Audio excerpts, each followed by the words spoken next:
Currency, Symbols or Substance of Time, Part 1 of 3.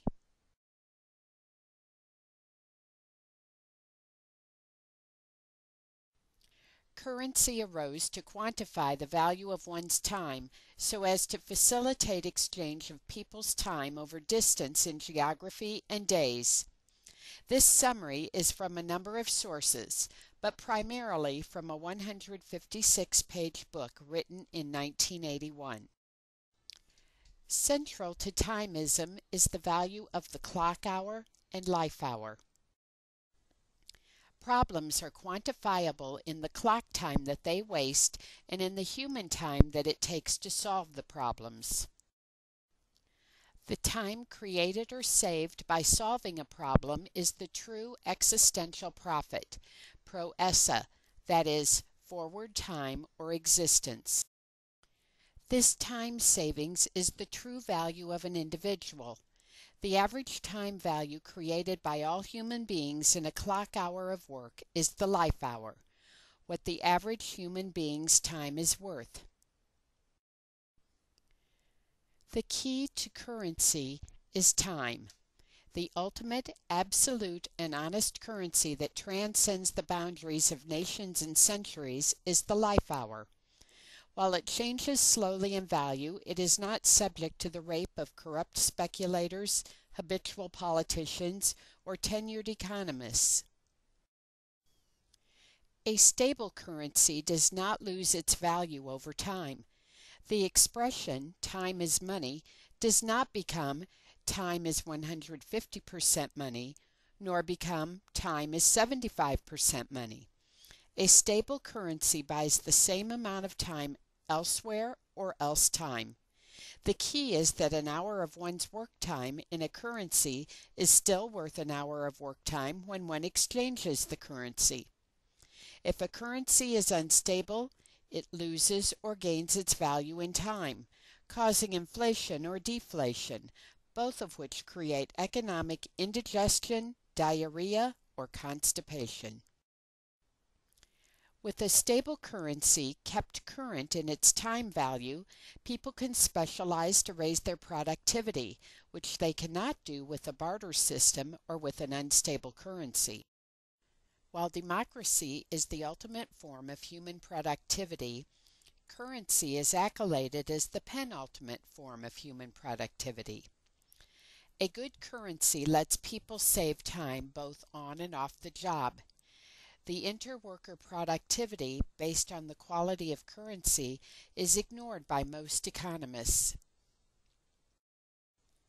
If everyone is paid what they are worth in an absolute existential sense, that is, their time creation, then we will have a stable currency that cannot be inflated or deflated.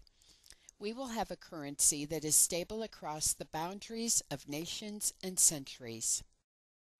Toward this goal of stable currency based on time creativity or productivity, a telecommunication payroll system was designed for fair wages with automatic accounts for retirement, health care, unemployment, etc. The system is Touch-Tone Manager. A stable currency is essential to a stable economy. If people do not have a stable currency, they waste a lot of time and worry trying to figure out where to store their wealth. A person's wealth is the means to buy another person's time. As such, currency can be a time-saving tool of civilization. The key to a stable currency is keeping its work time worth stable, balanced, unchanged, or current. Bartering. Consider how much time is wasted in a barter system. You have to spend time figuring out what someone wants today, as well as matching your barter goods with someone who has what you want. Any review of economies who have suffered a currency collapse shows that people waste a lot of time bartering. In comparison, a stable currency would be a few seconds or split-second decision and/or payment. Currencies are products from human time. Economic discussions on currency miss two important characteristics. The first is how time is central to the concept of currency. The second is that all currencies have been and are human products. These two are central to the timistic definition of currency, that is, a common intermediate product by which producers exchange their time-producing goods and services. As you cannot name a problem that does not waste time, nor can you name a currency that is not a product of human time. These two missing facts interrelate in determining a currency, in particular, the ultimate currency, the life hour. The history of currency shows a progression to a more standardized, inexpensive, low-theft product of human time at work. These historical trends point the way to creating an eternally stable currency. Semi-precious and precious stones became currencies because of their rarity. But think about the problems with gems as currency. A person finding a diamond is suddenly rich without having solved any problems. This person could be a lucky fool who would be able to buy your time or your daughter's time.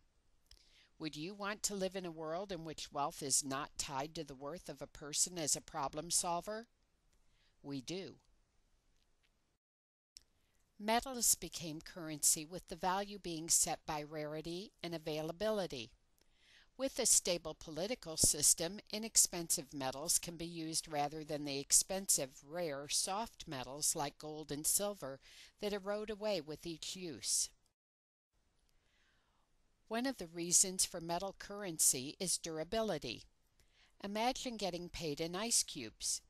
Can you imagine carrying ice around in your pockets to buy your food? In hyperinflation, an ice cube lasts longer than the value of the money. Despite its durability, gold currency lost a little weight with each usage, as one can see by looking at a recently minted coin versus a decades-old coin. If you multiply rubbing losses by millions of people, you find a nation losing its currency at an alarming daily rate. Of course, gold becomes much more durable if you deposit it in a bank, from which the bank issues a series of numbers on public or private papers. Like an hour of a day, the number 1, or a 100, is the same today as it was 1,000 years ago. Numbers are very durable as long as someone is not fudging them. There are few things more durable than time, for it existed before humanity and will continue afterwards. Time is a better four-letter word than gold for defining a stable universal currency. The proposed timistic currency comes from two other four-letter words quantifying time: life and hour. A problem with rare metals is the same as with gems. Do you want fools suddenly having wealth and control over your life because they happen to find gold on their land? Recall William Randolph Hearst and his inherited Comstock lode. Portrayed as Citizen Kane, Hearst is an example of how idle minds are the workshop of the devil.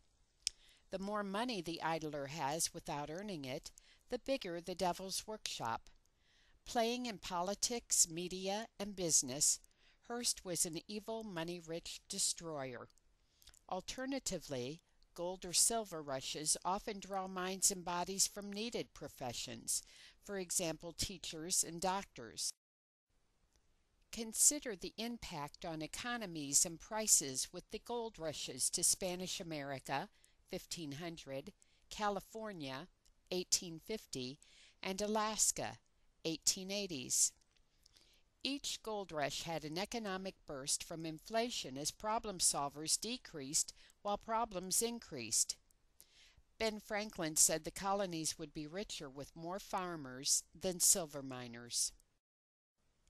Consider how precious metals and blood diamonds fund the political and economic turmoil in Africa. Gold is not funny, and all gold is fool's gold. Gold rush is an attitude that is not limited to the most obvious target of human irrationality and greed. in trying to get something for nothing. While this image is of the common fool's gold, all gold is fool's currency. As has repeatedly happened throughout history, gold discoveries have led to gold rushes and economic disruption. Do you want to live in a world in which fools can rule while wise men go jobless because wealth is not tied to a problem-solving worth? You do live in such a world.